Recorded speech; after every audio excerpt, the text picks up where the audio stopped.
We are so excited to have you all here. My name is Tilda Sander. I'm head of growth and partnerships at Mavenoid. We help hardware companies to handle their support operations more efficiently. The majority of this session, we will talk to one of our customers, Positec, about how they have implemented Mavenoid's self-service bot to provide smoother customer support for their consumers. But first, I just wanted to establish why hardware support is so different from other industry support.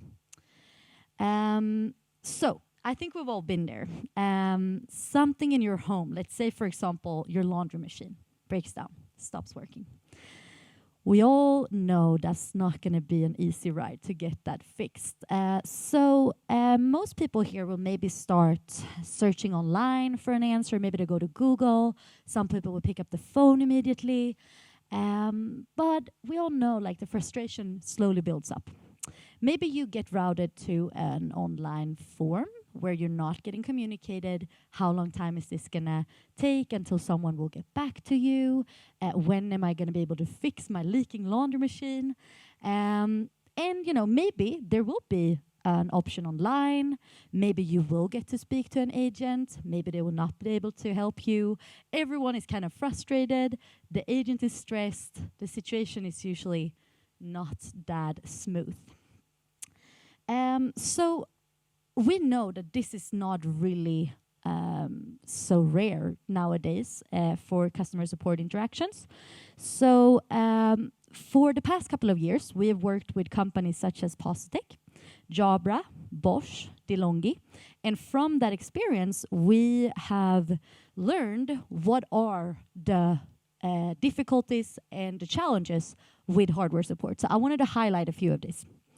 So first of all, we know that hardware support has to handle a lot of repetitive support requests.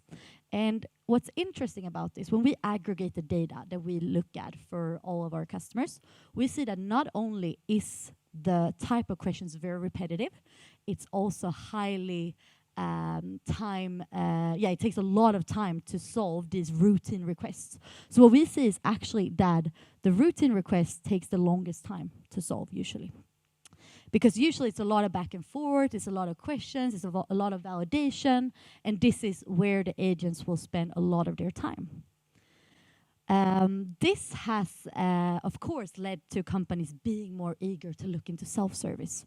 The only problem is that generally the self-service channels are not really living up to kind of the sought-after results. So there is a gap here of this poor self-service offering. Another problem is that all of these repetitive questions are then also quite hard to diagnose or validate. So a customer and an agent, they have very different knowledge about the product. So an agent will have quite advanced knowledge. A customer might have very basic knowledge. So it isn't strange that the interaction becomes a little bit difficult because they come in with different knowledge, different input, and so on. This often leads to an agent then being a little bit frustrated. Maybe they need to send someone. They say, you know what? Instead of us sitting here and just talking for a long time, let me send a technician to see what's going on. What happens then is that this is when support starts to get really, really costly. Because we know that the physical service, that is a couple of $100, that you have to pay for each service visit. If you provide remote service, of course, that's cheaper, but the best way to provide support in a cost-efficient way is, of course, to provide self-service. All right, the last point that I wanted to raise here is regarding kind of keeping your support team. We know that the turnover today for support agents is very high, usually around 30-40%, something like that. So these are three big challenges that we have found from all of the hardware companies that we work with. So I could actually go on. There are kind of a lot of challenges that hardware companies have to deal with that other companies really don't have to deal with to the same extent. But I think you get it now that it's kind of hard for hardware companies to scale their customer support. And this is where Mavenoid comes in. So we're building and delivering a self-service product assistant that enables your customers to solve their problems through giving them the right guidance that they need when they're looking for it.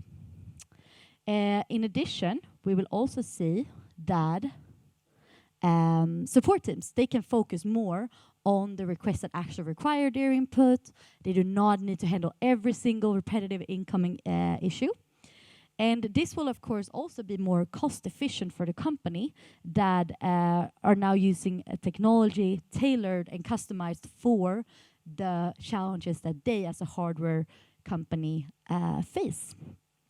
So this is just a little bit of background to kind of why, in the first place we started Mavenoid, and then of course also why we do see that the companies that we do work with find Mavenoid to work very well for them, as we are custom built for hardware companies.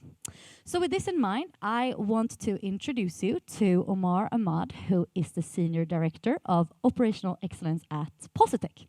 So welcome, Omar. All right, Omar, thank you so much for joining us today.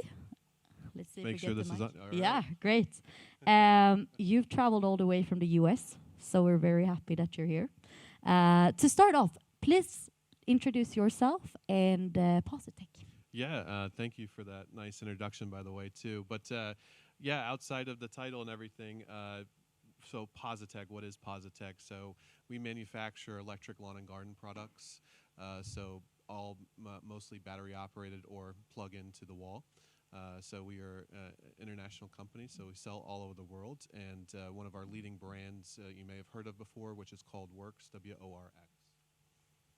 Perfect. And I've known you now for quite some time, and I know that you have, and in my opinion, interesting philosophy when it comes to customer support. So would you mind sharing a little bit about like how you see customer experience and how you have applied that at Positec since you got your role? Yeah, I think it's important. So what I've really focused on this over the past year was we all want instant, very quick service, right? If something is wrong, and we've paid a lot of money for it, we want to be able to connect with somebody or someone to be able to get an answer of what is wrong with my product. So the biggest thing that we've changed in our company was one, not to get too granular, but emails. So who wants to send an email for support today? Because that response will take a few hours, then you have to respond, and goes back and forth like that. So we stop that completely. If we do get emails, we of course answer those, because that process is not a good experience for our customers, and it's so time consuming. People get upset. So we want to focus on the customer, and we want to handle their issue right away. So first of all, we always have increasing budgets, and so we wanted to implement a chatbot. And so through that process, we found Mavenoid.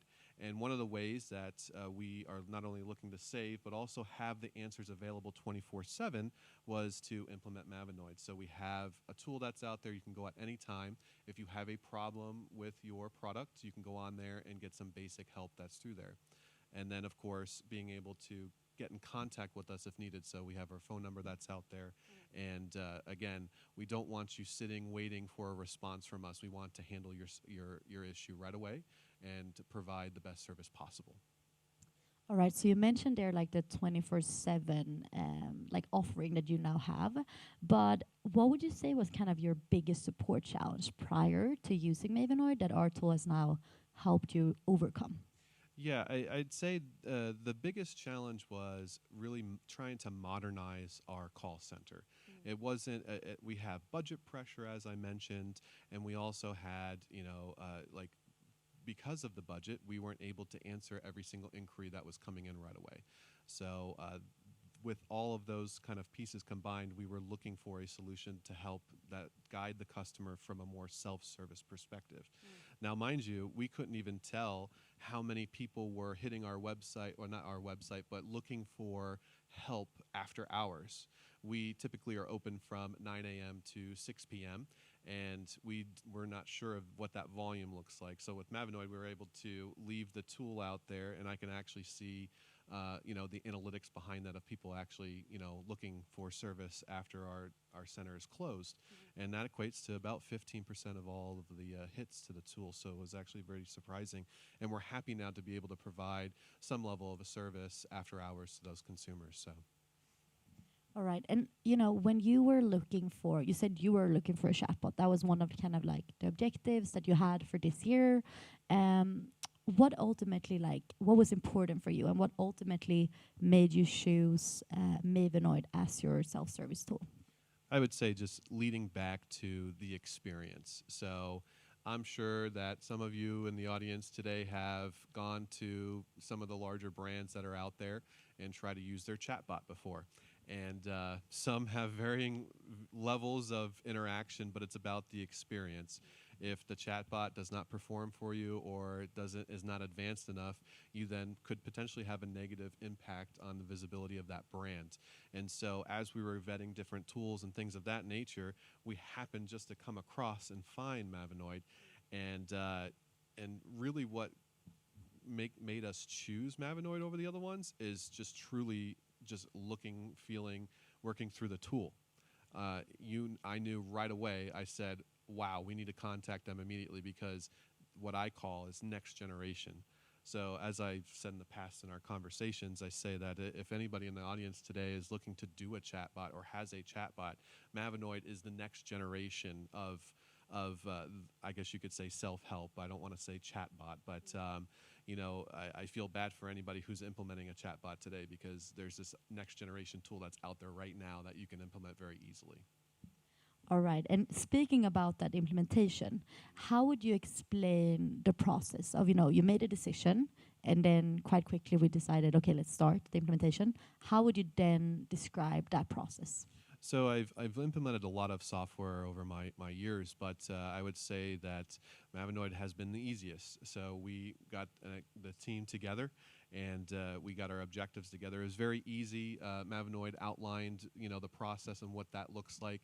And because you have such a great product, it was very easy to walk through the steps. It was not complicated outside of some of the IT side of things. Of course, that's a little bit over my head, but they seem to be able to integrate very easily with the tool onto our website. So it was really like a win-win. The experience and the people are very, very top-notch that we've worked with.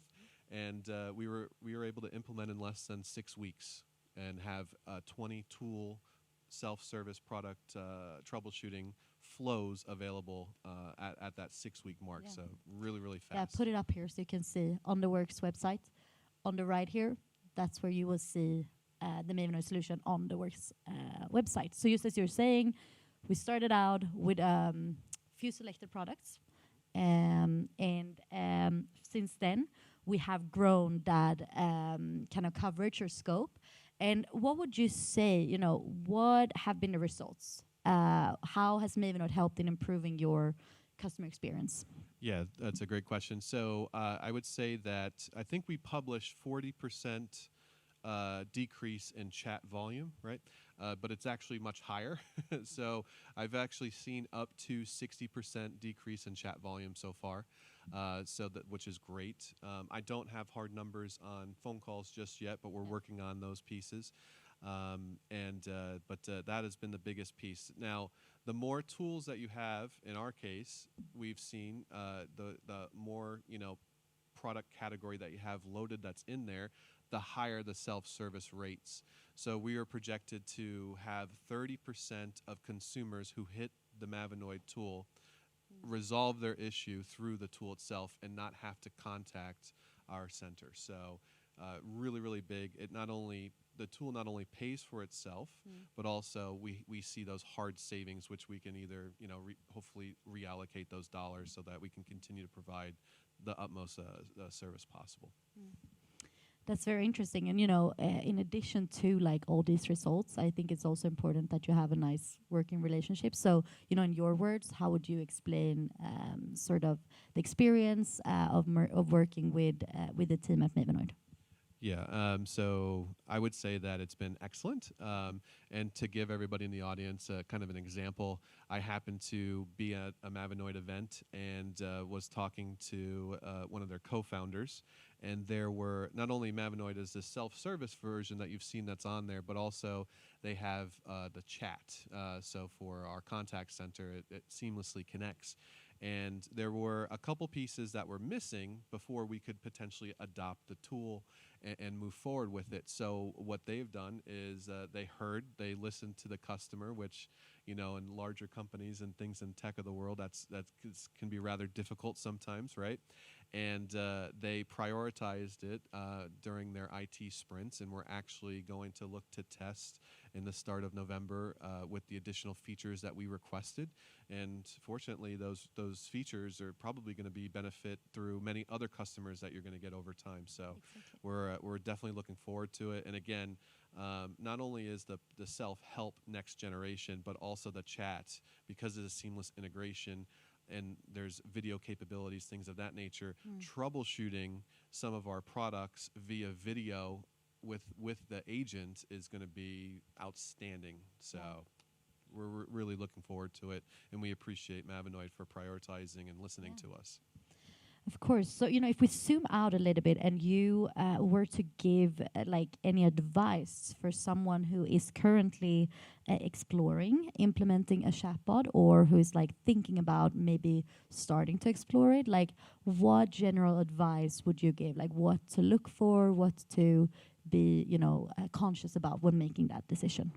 Yeah, I would say one of the areas that chatbots are a little bit difficult is companies tend to do things up front, so the front end of it looking very nice and everything, but they don't consider the back end to where I have to dedicate labor to build something in the background. It can be very complex at times. So I would say that if you're looking for a chatbot, or if you have one today, definitely consider Mavenoid. Go through the demo that they have online, check it out, because you'll know right away once you see the product and how it's designed that you'll be like, wow, I either want to put this on a future roadmap, or I might want this over the chatbot that I'm looking for today. But one of the areas, though, is that I would also suggest during that demo is view the way that you can actually create the product flows. It's really, really easy. So at my company, I was able to create a position to where they're dedicated to Mavenoid and also reporting. And there was it was a 2 hour, it was two 1 hour sessions with a Mavenoid engineer, and my employee was off and running. So she is created from the original 20. She's at 91 product tool flows, and we're doing about 20 to 30 per month. And we're on the road to 400, and hopefully we have the full line of tools that are on there. Will only increase that level of self-help, not only saving us money, but creating that instant gratification that we're all kind of looking for, that instant answer. So we're very, very satisfied, obviously, with the Mavenoid tool, but I'm also here to share with others if you are looking for it. I mean, it's been very, very beneficial to us. So definitely consider if you're looking for something like that. All right. So lastly, you know, we are already maybe talking about like futuristic topics within like hardware support. But in your opinion, like what does the future of hardware support look like? What do you believe? Yeah, I'm not sure what 10 years from now might look like, but hopefully it's much different, right? Yeah. But I would say some of the tools that Mavenoid has, I mean, it's the next generation to me. So being able to troubleshoot a product via video chat, I mean, that's to me, it's very advanced, and you know, you can do that from a call center anywhere in the world, and maybe not video, but you can also do chat in many different languages and things of that nature. So you all have thought of you know, quite the opportunities there that are out there. So I think continue to adopt and see what that looks like. But again, it's all about the consumer experience and making that better, and also being able to get the answer that you need quickly, right? We don't want to wait for that email response to come through and they don't know what we're talking about, right? So All right. We do have some time left, so I am actually planning to see if anyone in the audience has any questions or any, you know, experience to share about. Yeah, please go ahead. Maybe then we need to pass around the microphone. Sorry, I did that a little bit out of nowhere. So thank you. Hi, thank you. So, my first question, I sort of have two. My first question is, we operate in the prop tech, but mainly B2B space. And in addition to doing our own hardware, we've also built a lot of software. So how can you integrate not only hardware support, Yeah. but also the component on software support? No, I think that's a great question. And a lot of the companies that we do work with, they are mainly a hardware company, but they also, usually provide some sort of software. So that is usually like a connection to, an app. They leverage IoT, which is a big topic today, of course. And that's something that I think, another thing to take into account why hardware support is so different from a lot of other industries is that the answer to a question or the solution to a problem depends on the environment. Like it's never just like one answer. It depends on the history of the appliance. It depends on, as I said, the environment. And I think software usually comes in nicely there. So usually a lot of our customers have like connected appliances or devices, and then the software component becomes one part of that environment, so to speak. So that's quite common actually, that companies that we work with have a software component as well. Thank you. And my follow-up question is on predictive support. So in addition to waiting for customers to come to you, there are probably a lot of circumstances in which we would like to go to our customer because we will know that something has the potential to malfunction, to go wrong, that something is not properly installed, there's something wrong with the environment. So do you have anything like that, or have you thought of that? So I think that's where the IoT aspect comes in, essentially. So we do have some examples of where, for example, you see, this error code, like the device can tell we have this error code. What we can do then is that we can connect with, for example, your IoT system to say, okay, we noticed this error code. Let's send a push notification through the app, for example, saying, hey, we're noticing this. And then we can just guide them immediately into Mavenoid and immediately say, this is how you should probably fix this. This can then be, we like to call it personalized support, because maybe we know that this customer has had this error like 4 times. So then we know this is not common, like this is not how it should be. So then we can give them a path of support, like a path of solutions, given that insight. So I think there, that comes the aspect, I guess, of preventive support and not just reactive, of being like, okay, if you've had this problem like a few times, or if we can gather data from sensors or similarly, then we can be proactive about it and just inform the user, the customer, and from there kind of, give them an advice of how they should behave. Maybe they should return the product because this is not an intended behavior, or maybe they need to run a restart, or just do like an industry restart or something like that. So that's something that we are more and more looking into, because our customers are starting to use more connected devices, and that's when these type of use cases of preventive support becomes more like relevant and interesting, I would say. Cool. Thank you for your questions. Yeah. So I've got a question about the integration. How do you train this system? How do you collect the data? What's the cycle that you have to do just to get your software running? I think that's the question. No, that's a great question, and we kind of touched upon it here, so I think you can also add some flavor to it, maybe, Omar. But what we do is that, so we've learned, we've done quite a few of these projects now, so we've learned over the years that we know Mavenoid very well, hopefully, and you know your product very well. And we want to kind of optimize during the implementation for speed, and we want you to devote as little resources as possible. we do not want this to be like a 6-month implementation where you need to devote like a team of 5 people to even get started. That's not our philosophy. So instead, what we want to do is that we ask you to share your current documentation. That can be historical support tickets, that can be super unstructured data, raw data, structured data, like FAQs, whatever.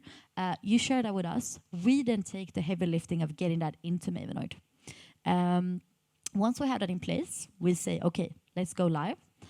From there, we can then gather user feedback. And that's what a lot of companies today do not have in place, because they have maybe an FAQ page, you know, and from there you'd get like, was this helpful, thumbs up or thumbs down? And you don't really get that feedback. While maybe you can say, oh, the customer searched for this, they didn't get a match. The customer was not satisfied with this answer. How can we improve that? Should we add more flavor to it? Should we have a better description? Should we have more pictures? That type of stuff. So that's sort of how we get started, and then also how we improve the content over time, because that's important. This is not just a solution that we say, okay, now it's done, that's it. No, we wanted to improve it, we want to make it better, so eventually, you know, the customer experience also gets better and better over time. So I think if you wanna add anything to that, or like your experience from like a content point of view. There we go. There we go. Yeah, it's very easy, and I'm going to water it down a little bit too. But we submitted product FAQs. We submitted the technical product guide that we include in every box, right? And then what we did is we made very, very simple PowerPoints that went through. I had one of our agents who was with the company for about a year. So she had a lot of experience in what is the common things that a consumer may call in for. And then she just simply put it in PowerPoint and made the branches so that they can replicate it. And I'll tell you what, they had the 20 products essentially created within the first week. So it's a very, very fast process that's out there. So it's easy. It's just the IT integration side of things, of course, but the product flows can be created on the fly and instantly kind of viewed in a private side of things to make sure that flows all correctly before you publish. So it's super easy. Thank you for your question. We have another question up here. Okay. Let's see. We have 2 ones. We can start over there because I think he was first. So you mentioned IoT devices, and how would you handle issues where we might be monitoring a device, observe that there's a problem, and at the stage we're at where we've got minimal number, if somebody calls up and says they've got a problem, we can dive into the technical files around their specific device and try and work out what the problem is. Thing is, it's quite sensitive because there's GPS data on there, there's personal data of smartwatches on there.